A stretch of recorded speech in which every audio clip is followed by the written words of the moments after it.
Bapak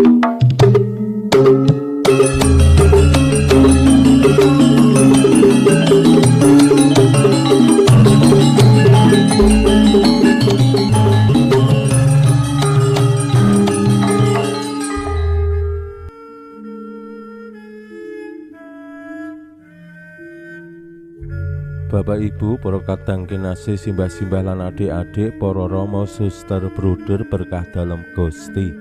Sugeng rawuh wonten ing PDSK channel menika. Kados pundi kabar panjenengan? Mugi-mugi bagas kasarasan kesehatan kawilujengan tansah mengku kula panjenengan sami anggenipun nglampahi gesang ing dinten menika. Lan mugi-mugi lumantar panglimbang basa Jawi waosan Injil kula panjenengan sansaya saged nggayuh iman kapitadosan ingkang leres lan mantep. Selamat berhari Minggu. Dinten menika kula panjenengan mlebet ing minggu limrah ingkang kaping kalih. Mugi-mugi anggenipun nglampahi gesang mirungganipun iman ing saben dintenipun kula panjenengan sansaya kasantosaaken lumantar pengalaman-pengalaman gesang saben dinten lan ugi pasrawungan kalian sesami. Yohanes Pembaptis ing waosan Injil langsung paseksen menggaing sinten menika Gusti Yesus ingkang saderengipun ugi dereng dipun tepungi ning wonten ing pengalaman gesangipun. Yohanes lajeng saged mangertosi sinten menika Gusti Yesus injih putraning Allah. Menika temtu saged dados tulodo tumraping kula panjenengan. Wonten ing lampahing gesang sansaya dangu kula panjenengan nggih sansaya saged asung paseksen menggaing sinten menika Gusti Yesus.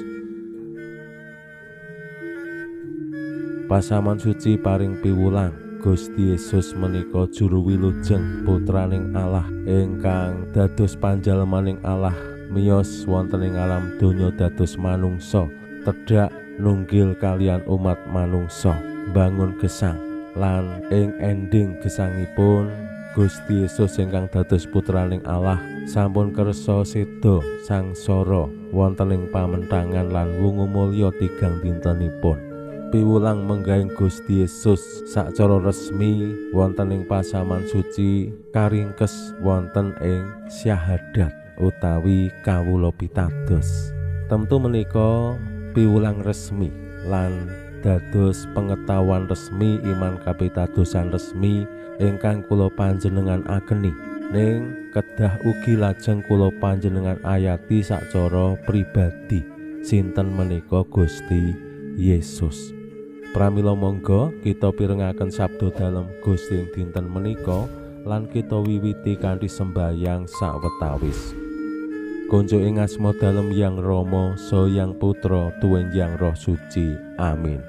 Suawi sami munjuk Gusti Yesus sabda dalem Yang Rama ingkang sampun manjalma mugi karsa ngandika dhateng kawula wonten ing asepen ing telenging manah kawula KBKO kegiatan lan panglipur ingkang manjing ing sabda dalem kapenuwana kawula mawi roh ing kawicaksanan dalem. Mugi-mugi srana anggen kawula maos lan mirengaken sabda dalem kawula sansaya nunggil ing sampeyan dalem. Amin. Waosan Injil kapetik saking Injil Yohanes bab 1 ayat 29 ngantos dumugi 30 sekawan. Nalika samono Yohanes priksa Gusti Yesus rawuh banjur ngandika, "Galo cempening Allah kang birat dosaning jagat, ya panjenengane kang dak kandhakake. Sawise aku bakal ana kang rawuh kang disiki aku, awit wis jumeneng sadurunge aku. Maune aku durung tepung, nanging anggonku teka baptis nganggo banyu iku perlune supaya panjenengane dingertenono Israel." Lan Yohanes aweh paseksen mangkene, "Aku weruh roh tedhak saka langit pindha manuk dara nedhaki panjenengane. Maune aku durung tepung, nanging kang ngutus aku baptis mawa banyu wis tau ngandika mangkene, yen kowe weruh panjenengane kang ditedhaki ing roh, ya panjenengane iku kang bakal baptis mawa Roh Suci. saiki aku wis nyipati dhewe, mula aweh paseksen panjenengane iku putraning Allah. Makaten sabda dalem Gusti. Suwawi sami munjuk, Gusti kawula munjuk sembah nuwun karana sabda dalem dadosa obor ingkang madangi margining gesang kawula. Katuntuna kawula sageta sabda dalem menika numusi manah ngantos tansah ngrembaka kangge nggayuh gesang ing swarga. Amin. Bapak Ibu para kadang kinasih simbah-simbah lan adik-adik, mlebet ing minggu limprah ingkang kaping kalih kula panjenengan kaparingan pitedah lumantar paseksenipun Yohanes Pembaptis ingkang sacara langsung baptis Gusti Yesus. Lan jejering nabi Yohanes Pembaptis sampun dipun paringi wisik dening Allah bilih yen ngonangi wonten tiyang sing ditedhaki yang Roh Suci rikala dibaptis, ya panjenengane iku sing bakal baptis mawi yang Roh Suci. Temtu menika perkawis sing awrat lan boten gampil tumraping Yohanes rikala semanten. Kula panjenengan temtu saged mbayangake Yohanes baptis tiyang wakeh banget, ora mung siji loro. Pengalaman kula dados rama 18 taun menika ya wis lali sapa wae sing dak baptis. Rikala wonten paroki lajeng pinanggih umat, terus umate crita, "Rama, menika anak kula sing riyen jenengan baptis. Anake wis gedhe, aku ya wis lali. Aku dhewe bab tiyang sepuh ya wis lali." Menika namung pengalaman alit bab ngeling-eling sapa wae sing wis tau dak baptis. Yohanes menika baptis tiyang sing kathah banget. Awit jaman semanten Yohanes menika lak ditimbali Allah supados nyawisake margi kangge rawuh dalem Gusti.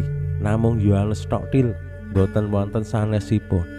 Mila rikala Yohanes mangertosi bilih Gusti Yesus menika sing pinilih dening Allah dados putraning Allah, Yohanes saged asung paseksen kanthi yakin, awit nggih panjenengane sing ningali piyambak bilih roh tedhak wonten ing Gusti Yesus. Nah menika temtu paseksen sing luhur, paseksen sing penuh kasunyatan, lan temtu paseksenipun Yohanes menika saged dados tulodo tumraping kula panjenengan kados pundi anggenipun asung paseksen menggaing iman kapitadosan. Ampun ngantos nekseni bab iman kapitadosan menika kaya wong ngrumpi, le omong mung ngaya-wara. Mila kanthi kula panjenengan mrangguli nepungi piyambak bab iman kapitadosan, mbuh menika sacara tradisi menapa nggih sacara piwulang resmi, menika saged dados dasar anggenipun kula panjenengan asung paseksen, termasuk sansaya mangertosi bab pengetahuan iman saged kangge dukung anggenipun kula panjenengan asung paseksen.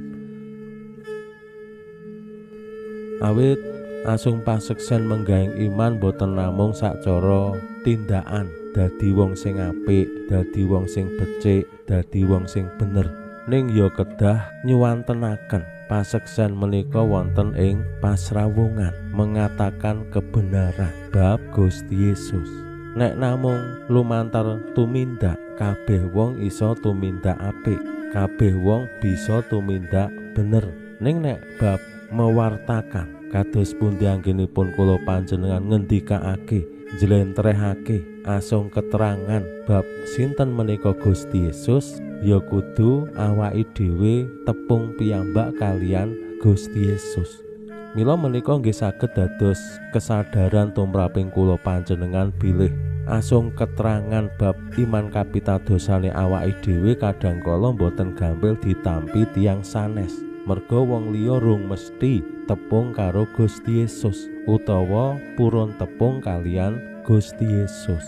Sing kathah kadangkala dados perkawis kan bab ngucapke selamat Natal. Umpamane nggih menika sing bab receh ning dados perkawis merga wonten tiyang sing nyuwantenaken nek ngucapke Natal ki berarti mengakui Gusti Yesus kuwi Allah. Allah kuwi miyos ana ing donya mung gara-gara ngucapke selamat Natal. Lan suarane seru, suarane banter, saengga tiyang sanes sing ora ngerti apa-apa ya dadi wedi nek arep ngucapke selamat Natal. Dereng malih umpamane bab Trinitas, awake dhewe ya ora gampang. Alahe wong Katolik telu. Menika lak suwanten-suwanten sing kepengin ngelek-elek utawa kepengin memperkeruh iman kapitadosane wong Katolik. Awake dhewe wong Katolik ngakoni Allah kuwi ya mung setunggal. Allah Triniji suci kuwi ya mung siji, mbok disebut Triniji suci. Lan awake dhewe kadangkala ya terpengaruh dening jumlah. Pinuji Allah sakmenika sarta ing salami-laminipun. Salam sehat, salam bahagia, salam katentreman. Lan mugi-mugi lumantar panglimbang dinten menika kula panjenengan tansah jinangkung ing berkah dalem Gusti ingkang Maha Kuwasa, Hyang Rama saha Hyang Putra tuwin Hyang Roh Suci. Amin.